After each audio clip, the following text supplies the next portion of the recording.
So this is specifically about how can you take photographs on your mobile phone to make it look better for any video that you create, or if you're uploading mobile phone based photographs for social media itself.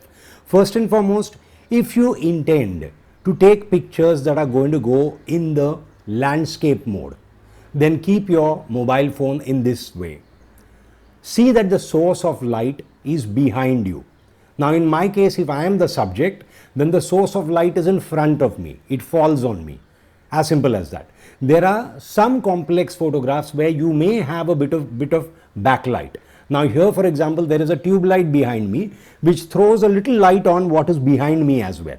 So if you need depth, but in all circumstances, chances are you would be out on the streets and taking photographs, because if you are an NGO, you are, let's say, taking photographs of dogs. Then if it is late at night, especially, you have to be very careful. A lot of people turn on a flash. Now the throw of a flash, the light is hardly a few meters or a few feet away. So if your subject is, let's say, just at this much of distance from your camera and you use the flash, then the light of the flash will fall on the subject's face. Otherwise, it's of no use if the subject is far away. So first and foremost, if let's suppose you're taking photographs of somebody out on the street and you are out at night, see that there is a street light behind you from which you are able to take a photograph of the subject. The subject could be dogs, they could be a car which is running past, whatever it be. And if it is a moving subject, and if you are shooting it in low light, remember it will be even worse than what it would be. Typically, remember those old cameras that we used to use where the ISO settings used to be very low, and if you were to take a photograph of a moving guy sitting on a swing or something like that, it used to come very blurred. Well, the same thing applies out here as well.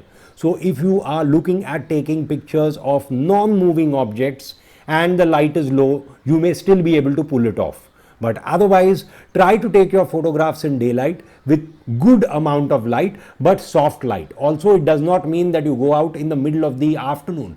Anything after 10 o'clock or 11 o'clock in this kind of atmosphere is very harsh light. And if you are using that kind of light, the shadows will be harsher. And let's suppose I'm wearing something in white, or if you see books around next to me, these white books will burn out completely.